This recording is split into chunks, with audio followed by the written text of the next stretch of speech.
नमस्कार दोस्तों, स्वागत है आपका हमारे YouTube चैनल विधिलॉजी पर। आज हम बात करने वाले हैं prevention of damages to public property act 1984 के बारे में। जी हाँ, लोक संपत्ति को नुकसानी का निवारण अधिनियम 1984। यह एक्ट जो है ये क्यों आया, इसके बारे में हम पहले बात कर लेते हैं। तो दोस्तों, हमारा जो देश है वह एक लोकतांत्रिक देश है और इसका जो संविधान है उसके द्वारा हमें अपनी अभिव्यक्ति यानी कि अपने विचारों को रखने की छूट दी गई है। इसके अंतर्गत ये आता है कि यदि आप आपकी सरकार से या उसकी नीति से या जो उसके द्वारा कुछ नया आदेश लेके आया है उसके द्वारा अगर आप असंतुष्ट हैं, आप सहमत नहीं हैं, तो आप उसका विरोध कर सकते हैं, उसकी आलोचना कर सकते हैं। लेकिन ऐसी आलोचना या ऐसा विरोध या ऐसा प्रदर्शन जो है वह आपको शांतिपूर्ण तरीके से या शांतिपूर्ण ढंग से करना होगा।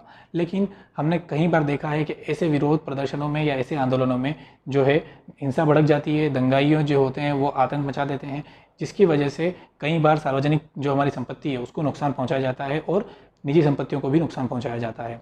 तो इसके फलस्वरूप हमारी सरकार ने 1984 में यह एक्ट बनाया और इसके अंतर्गत यह व्यवस्था की गई कि यदि कोई ऐसा अपराध करता है यानी कि सार्वजनिक संपत्ति को नुकसान पहुंचाता है या निजी संपत्ति को ये उसको नुकसान पहुंचाता है तो उसको क्या दंड दिया जा सकता है। अभी हाल ही में कुछ समय पहले जो नागरिकता संशोधन अधिनियम आया यानी कि CAA, जो आप सभी जानते होंगे, तो उसके लिए भी पूरे देश में कई जगह पर जो है आंदोलन किए गए, विरोध प्रदर्शन किए गए। लेकिन आपने देखा होगा कि यूपी सरकार ने जब ये आंदोलन किया गया तो यूपी के अंदर बहुत सारी हिंसा भड़क गई थी, जिसकी वजह से कई सार्वजनिक संपत्तियों को नुकसान पहुंचाया गया। तब यूपी सरकार ने इस पूरे एक्ट को साइड में रखते हुए अपना खुद का एक अध्यादेश जारी कर दिया और उसके अंतर्गत ऐसे प्रावधान किए गए कि जिन लोगों का जो है उसमें वीडियो में उनके पास जो जो नाम आए तो उन सभी के उन्होंने पोस्टर पूरी जगह पर लगवा दिए और उनकी संपत्तियां जब्त कर ली ताकि वो जो नुकसान हुआ है उसकी भरपाई कर सके। तो जब ये सब चीज़ें हुई तो एक बहुत बड़ी बहस छिड़ गई कि आखिर इस अधिनियम के होते हुए भी एक अलग अध्यादेश लाने की क्या ज़रूरत पड़ गई।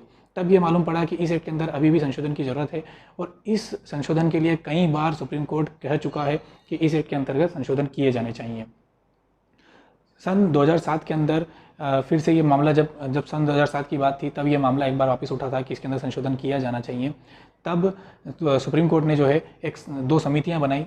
तो उस दो समितियों को ये कहा गया कि वह इस चीज़ों को, इन दोनों जो सिचुएशंस हैं, इनको देखते हुए कुछ ऐसे पॉइंट्स तैयार करें कि क्या संशोधन हमें इस एक्ट के अंतर्गत करना चाहिए। तब 2009 में एक केस आया। उस केस में जो है सुप्रीम कोर्ट ने ये जो दोनों समितियों द्वारा जो पॉइंट्स दिए गए थे उन पॉइंट्स के बेसिस पे जो है सुप्रीम कोर्ट ने अपने एक दिशा निर्देश जारी किए यानी कि गाइडलाइन जारी की कि अब जो भी कार्रवाई होगी वह इसी गाइडलाइन के बेसिस पर होगी। तो आगे से जब भी कभी ऐसा कोई केस आने लगे तब उस गाइडलाइन के बेसिस पर ही कार्रवाई होने लगी। उस गाइडलाइन के अंदर बताया गया था कि जब भी कभी ये ऐसा कोई हिंसा या दंगा भड़कता है तो उसकी जो अपराधी हैं या जो भी उसके अंदर दोषी हैं तो उनका पता कैसे लगाया जाएगा। तो जो इलेक्ट्रॉनिक मीडिया है या कोई निजी वीडियो अगर कोई बना लेता है तो उसके अंदर से उनको आइडेंटिफाई किया जा सकेगा, यह उसमें व्यवस्था की गई जैसा कि अभी यूपी सरकार ने किया। उसके अलावा उसके अंदर यह प्रावधान किया गया कि एक अनुकरणीय क्षति की जो एक एक्सपेक्टेड वैल्यू है ये उसी टाइम उनसे ली जा सकेगी जो उन्होंने नुकसान पहुंचाया है उसके लिए। लेकिन इसके अंदर एक एक्सेप्शन क्लॉज जोड़ दिया गया कि वह जो क्षति जो वो लेंगे उनसे, वह जो नुकसान हुआ है उसके डबल से ज़्यादा नहीं होनी चाहिए। यह एक एक्सेप्शन क्लॉज उसमें जोड़ा गया। फिर उसके बाद इसमें यह भी बताया गया है कि कौन कौन उसके लिए दायी होंगे यानी कि कौन कौन उसके अंदर लायबल होगा।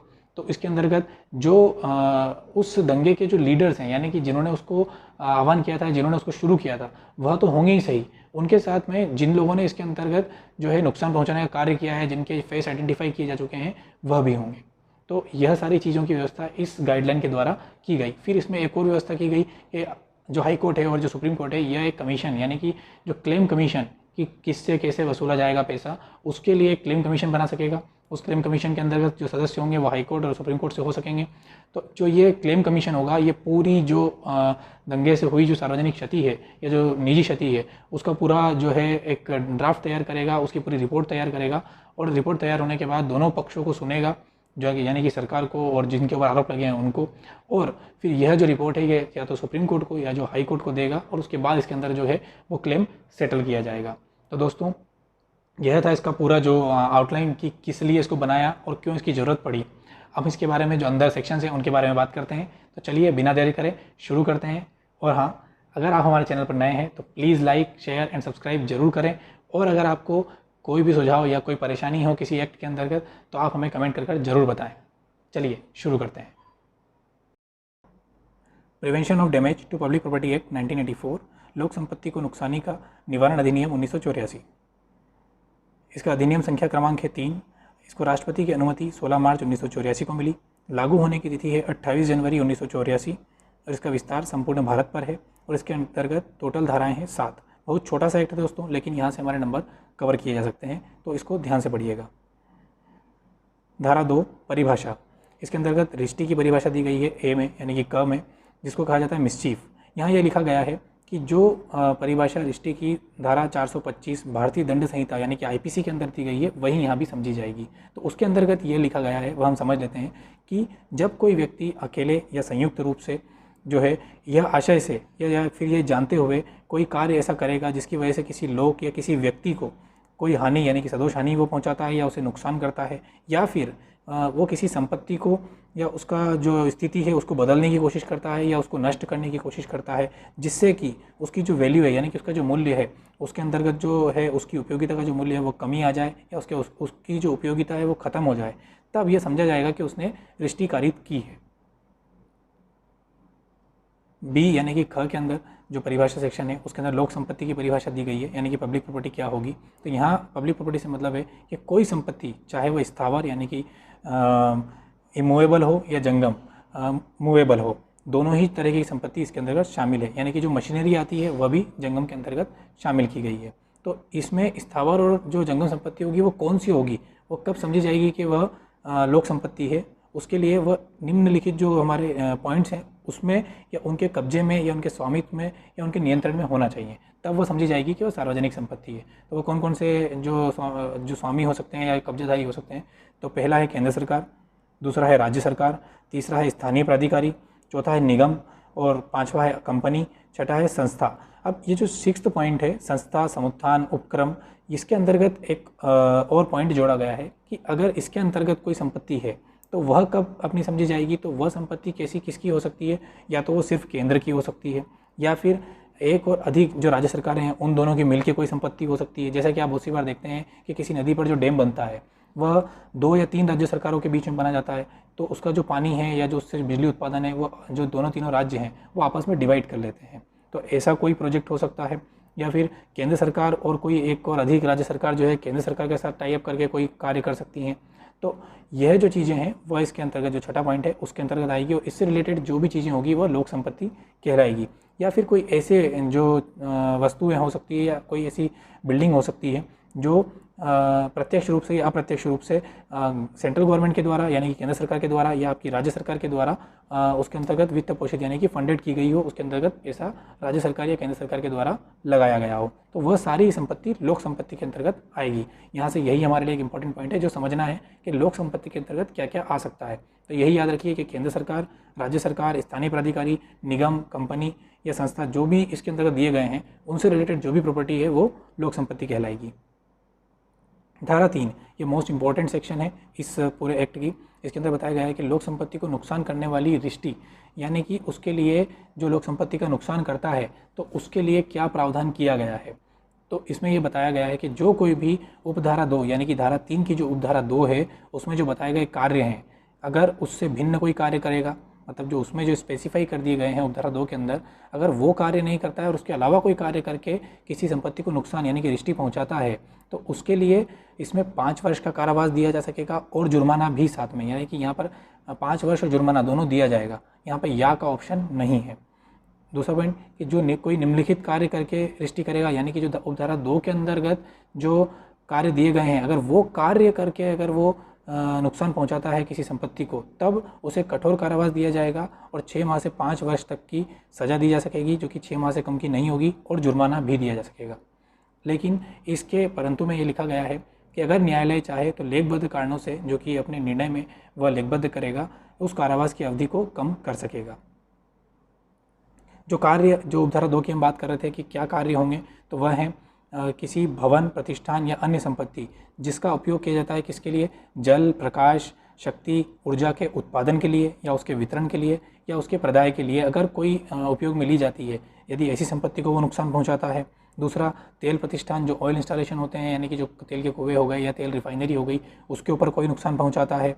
मल संक्रम यानी सीवेज का जो वर्क्स है उसको करने में बाधा पहुँचाता है। या खान या कारखाना यानी कि जो हमारी माइंस होती है, फैक्ट्री होती है, उसमें अगर वो कुछ ऐसा कार्य करता है जिससे उसे नुकसान हो सकता है, मतलब उस संपत्ति को, तब।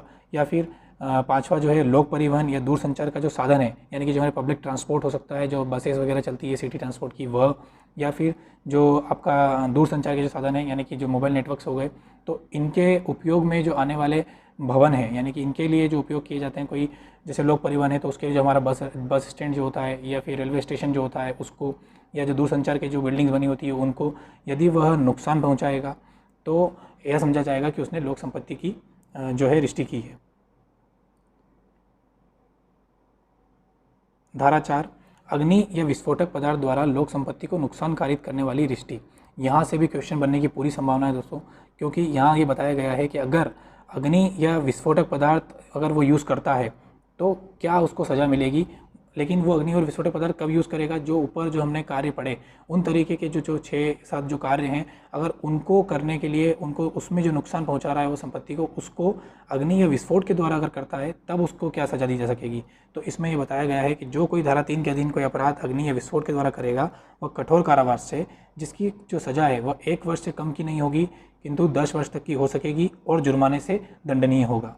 लेकिन यहाँ पर भी परंतु बताया गया है कि अगर न्यायालय लेखबद्ध कारणों से जो कि वह निर्णय में वर्णित करेगा उस सज़ा को 1 वर्ष से कम की कर सकेगा। धारा 5, जमानत के बारे में विशेष शोकबंद।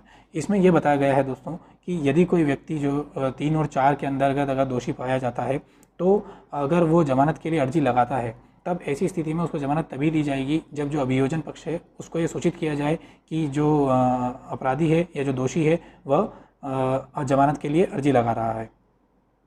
धारा 6, व्यावृत्ति अन्य तत्समय प्रवृत्त अधिनियम के अतिरिक्त होगा, यानी कि इसमें यह बताया गया है, जो धारा 6 से व्यावृत्ति जो सेविंग्स क्लोज होता है हमारा, उसमें यह बताया गया है कि यह जो अधिनियम बनाया गया है ये जो उस समय जो प्रवृत्त अधिनियम थे उनसे अतिरिक्त होगा, यानी कि उनके ऊपर ओवरले नहीं करेगा। धारा 7, यानी कि आखिरी जो धारा है इसकी, निरसन और व्यावृत्ति, जो कि इसमें बताया गया है कि कोई लोक संपत्ति को नुकसान का जो निवारण अध्यादेश था 1984 का, वो इसके द्वारा निरसित कर दिया गया। लेकिन इसके साथ साथ इसमें एक और सब क्लॉज जोड़ा गया कि अगर कोई ये इसको निरस्त करने के बाद अगर उसके अंतर्गत जो अध्यादेश था उस समय का, उसके अंतर्गत अगर कोई कार्यवाही कर दी गई है तो वह यही समझी जाएगी कि वह इसी अधिनियम के अंतर्गत की गई है। तो ये था दोस्तों एक छोटा सा एक्ट जहाँ से हमारे अच्छे खासे नंबर कवर हो सकते हैं, तो आप पढ़िएगा इसे। और इसके जो ऑब्जेक्टिव्स हैं यानी कि जो MCQ है वीडियो है वो भी हम जल्द पोस्ट करेंगे। यहाँ तक आपको कैसा लगा वो आप हमें ज़रूर बताइएगा। Thank you for watching and please like, share and subscribe.